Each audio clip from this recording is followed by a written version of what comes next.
માટે કરવું જોઈએ? પેટ્રોનેટ એલએનજી આપણે જાણીએ છીએ કે it has already reach virtually almost 52 week low. આજે પણ લગભગ 1-1.5% નીચે છે. સવારે તો 280 રૂપિયાનો ભાવ હતો. ઓલ ટાઈમ હાઈ લગભગ 326-27 સુધી ગયો હતો. જે રીતે સમાચાર આપણે જોઈએ છે અને જે આપણે અત્યારે ટીવી પર પણ ઘણી વાર જોયું છે કે જ્યાં સુધી ઈરાનનો સવાલ છે, ઈરાને પોતે એવું કહ્યું છે કે જે અમારા મિત્રો છે એ લોકો માટે અમે આ હોર્મુઝનો જે ખાડી છે બંધ નથી કરી. દે આર મોસ્ટ વેલકમ અને they can always have the ships to go through.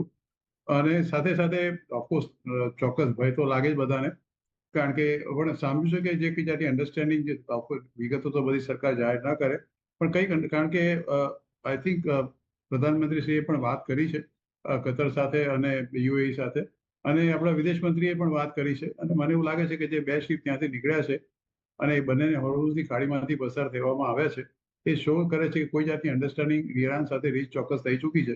અને જો આ પરિસ્થિતિ હોય તો થોડું ઘણું જોખમ લઈને પણ મને એવું લાગે છે કે સરકાર ચોક્કસ એને આ જાતનું ઇમ્પોર્ટ કરવાનું ચાલુ રાખશે.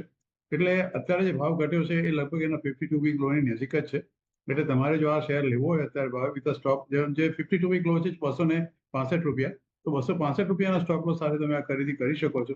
થોડી ધીરજ રાખજો, આજે નહીં તો કાલે આ કોકડું ચોક્કસ સૂજી જશે.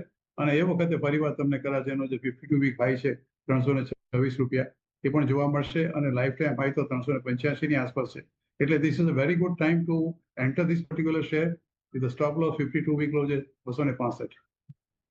લોંગર ટાઈમ માટે અહીંયા કામકાજ આપણે કરીશું. પેટ્રોનેટ એલએનજીમાં અત્યારના એક કરેક્ટ લેવલ્સ છે કે તમે એન્ટ્રી કરી શકો છો. 265 રૂપિયાનો આપણે એક સ્ટોપ લોસ રાખીશું ને ઓલ ટાઈમ હાઈ અને લાઈફ ટાઈમ હાઈ તરફ આ જઈ શકે છે પણ થોડી, અને એ 327ના પહેલાં આપણે ટાર્ગેટ જોઈ રહ્યા છે.